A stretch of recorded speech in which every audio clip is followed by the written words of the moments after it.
الصلاة والسلام عليك يا رسول الله وعلى آلك وأصحابك يا حبيب الله. الصلاة والسلام عليك يا نبي الله وعلى آلك وأصحابك يا نور الله. درود پاک پڑھنے کے بے شمار فضائل و برکات ہیں. مولا علی کرم اللہ تعالی وجہ الکریم اس حدیث کے راوی ہیں. آپ نے ارشاد فرمایا جس نے جمعہ کے دن 100 مرتبہ نبی کریم صلی اللہ علیہ وسلم پر درود پڑھا اور وہ اپنے ساتھ قیامت کے دن آئے گا تو ایک ایسا نور لے کر آئے گا اسے اگر تمام مخلوق پر تقسیم کر دیا جائے تو کافی ہوگا. 100 مرتبہ جمعہ کے دن درود پڑھنے والے کو قیامت کے دن ایک ایسا نور دیا جائے گا کہ وہ ساری مخلوق پر تقسیم کر دے پھر بھی کافی ہوگا. ذرا غور کیجیے، جمعہ کا دن درود پڑھنا گویا ہمارے لیے عید کا دن ہے، رحمتوں کے نزول کا دن ہے، خوب برکتیں لوٹنے کا دن ہے. الحبیب صلی اللہ تعالی علی محمد صلی اللہ علیہ وسلم. حج کے 5 دن ہیں. آپ پہلے تھوڑی دیر کے لیے جو نا یہ جو حاجیوں پر میں نے دیکھا ہے مینا کے دن جب قریب آنے والے ہوتے ہیں نا تو حاجی گھبرائے مل رہے ہوتے ہیں، کیا ہوگا، خیمے میں کیسے رہیں گے، رش بہت ہوگا، احرام کتنے دن پہننا پڑے گا. حج کے دن قریب آئیں تو ٹینشن میں نہیں، خوشی میں اضافہ ہونا چاہیے.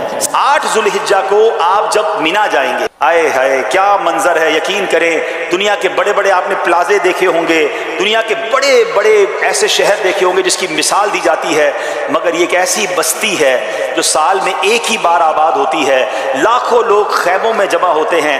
بلیو کریں ملٹائی نیشنل 5 اسٹار ہوٹل کا بستر ایک طرف اور مینا کے خیمے کی رات ایک طرف، اور وہاں واش روم اور وضو خانے میں لائن میں بھی لگ رہے ہیں، مگر اس کا بھی ایک مزہ ہے. لبیک کی صدائیں ہیں. تو یہ کیفیت کو انجوائے کرنا ہے، اس پہ فرسٹریٹ نہیں ہونا ہے، اس پہ گھبرانا نہیں ہے. یا بعد اللہ وہاں بھی لوگ کہہ رہے ہوتے ہیں یار مزہ نہیں آ رہا، کھانا نہیں مل رہا، اور جناب وضو کے لیے اتنی لمبی لائن ہے. نہیں جناب، یہ تو نصیب والوں کو حصہ ہے. خدا کی قسم آپ جب مینا میں ہوگے نا، دنیا کے کروڑوں مسلمانوں کی آنکھیں اشکبار ہوں گی. وہ آپ کو دیکھ رہے ہوں گے ٹی وی پر کہ دیکھیں یہ کتنے خوش نصیب ہیں، آج احرام پہنے مینا میں ہیں، مینا میں رات گزار رہے ہیں، صبح عرفات جانا ہے. اور یا اپنے گھروں کے بستر پر آرام دہ کمروں میں بھی وہ تڑپ رہے ہوں گے کہ کاش ہم بھی ان کے ساتھ مینا میں ہوتے. تو اے مینا میں رہنے والوں، تم شکوہ نہ کرنا، تم لڑائی نہ کرنا. ہاں یہ پرابلم ہے، جیسے ہی مینا میں جاتے تو خیموں میں لڑائیاں شروع ہو جاتی ہیں کہ حضرت ہمارا یہ بستر تھا تو یہ میری جگہ تھی. کسی سے نہیں لڑنا ہے. میں لڑنے گیا ہی نہیں ہوں، میں تو معافی مانگنے گیا ہوں، میں تو مغفرت لینے گیا ہوں. اگر آپ کو لگتا ہے کوئی غلط کر بھی رہا ہے تو آپ معلم کے بندے کو بلائیں، خود کسی سے نہ لڑیں، کونے میں بیٹھ جائیں، ذکر و درود پڑھیں. 5 نمازیں آپ نے وہاں پڑھنی ہیں ماشاءاللہ. ابھی رفیق الحرمین ساتھ لے جائیں، کوئی کتابیں ساتھ لے جائیں. اچھا وہ ہم نے بھی دیکھا جب حاجی مینا میں پہنچتے ہیں نا، کچھ رات کو پہنچ جاتے ہیں، کچھ صبح پہنچتے ہیں، تو صبح تو لبیک کی صدائیں آ رہی ہوتی ہیں، کوئی قرآن پڑھ رہا ہوتا ہے، کوئی تسبیح پڑھ رہا ہوتا ہے. مگر چونکہ ہماری انفراد عبادت کی تو عادت ہی نہیں ہے، 1 آدھ گھنٹے کے بعد اب جناب مستی مذاق شروع ہو جائے گی، پھر سیاست پر باتیں ہوں گی، الگ الگ خیموں سے الگ الگ آوازیں آ رہی ہوں گی، کوئی کسی کو نام رکھ رہا ہوگا. یہ عجیب ماحول ہنسی مذاق کا اور جس کو کہتے ہیں فضولیات کا ماحول بن جائے گا. ایسے ماحول میں آپ مت رہیے گا. آپ کو لگتا ہے مطالعے سے تھک گیا ہوں، تسبیح اٹھا لیجئے گا. تسبیح کے بعد تھک گیا ہوں تو نوافل شروع کر دیجئے گا. موبائل فون پر کچھ تلاوت، کچھ نعتیں، کوئی ایسی چیز جس میں بس میں عبادت پہ مصروف رہوں. اور سبحان اللہ اب جو رات آئے گی پیارے اسلامی بھائیوں، یہ شب عرفہ ہے. یہ رات پتہ ہے کون سی ہے؟ شب عرفہ. صبح کہاں جانا ہے؟ عرفات جانا ہے. تو شب عرفہ بڑی مقبول رات ہے. ہو سکے تو اول وقت میں عشاء پڑھ کے کچھ عبادت کر کے سو جائیں. پھر اگر موبائل میں الارم رکھیں تہجد کے لیے اٹھیں اور تہجد پڑھ کے پھر کسی کونے میں جا نماز بچھا کر خوب دعائیں کریں. آپ کے لیے زبردست وظیفہ لے کر آیا ہوں. تفسیر قرآن صراط الجنان کا مطالعہ کر رہا تھا. 22واں پارہ صراط الجنان پیج نمبر 143 اور یہ آیت نمبر ہے 26 سورہ سبا، اس کی تفسیر میں. تو کیا کمال کے 2 اللہ تبارک و تعالیٰ کے ناموں سے خوبصورت وظائف ملے، الفتاح اور العلیم. یہ یاد کر لیجئے.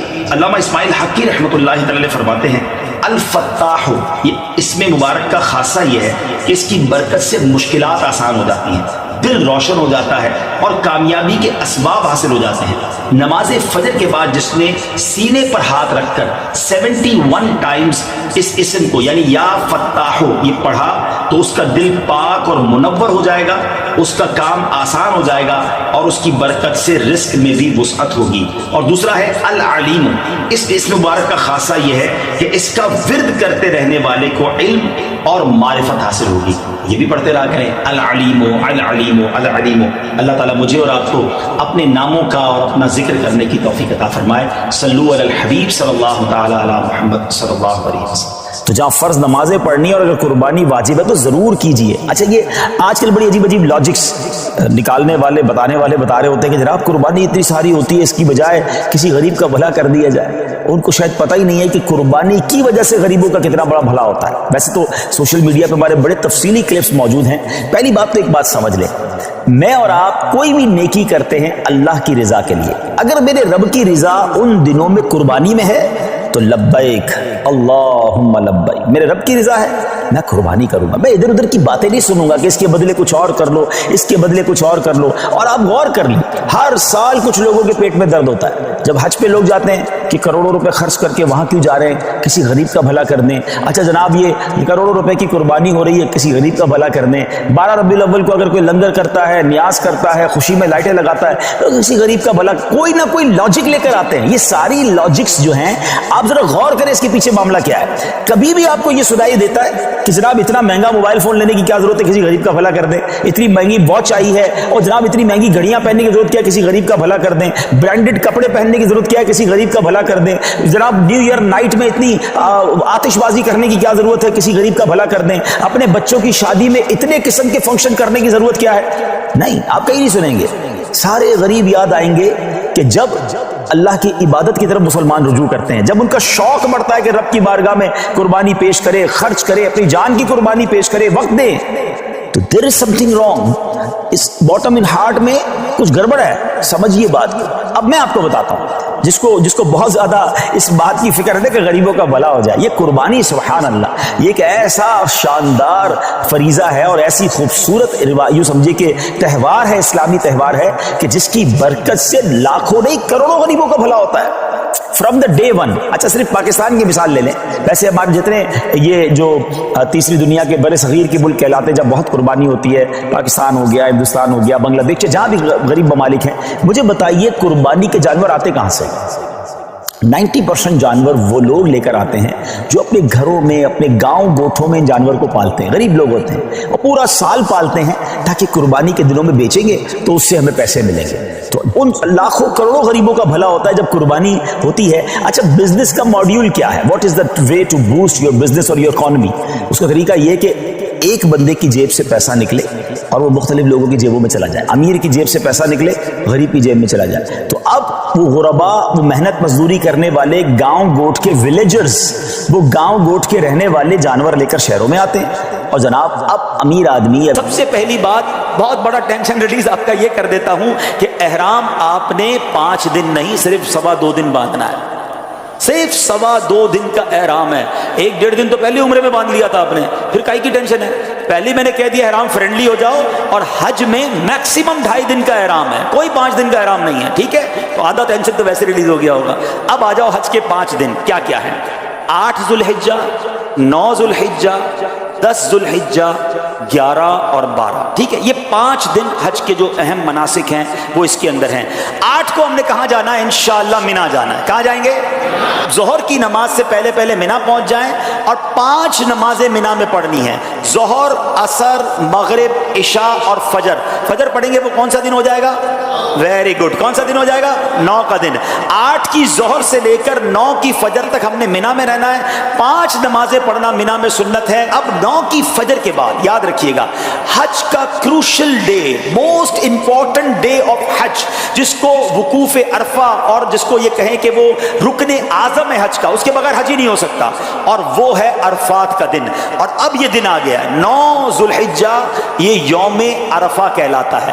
اب حاجی کو جانا ہے عرفات کے میدان میں۔ جو 9 ذوالحجہ کا دن ہے وہ پورا دن ہم نے کہاں گزارنا ہے؟ عرفات میں۔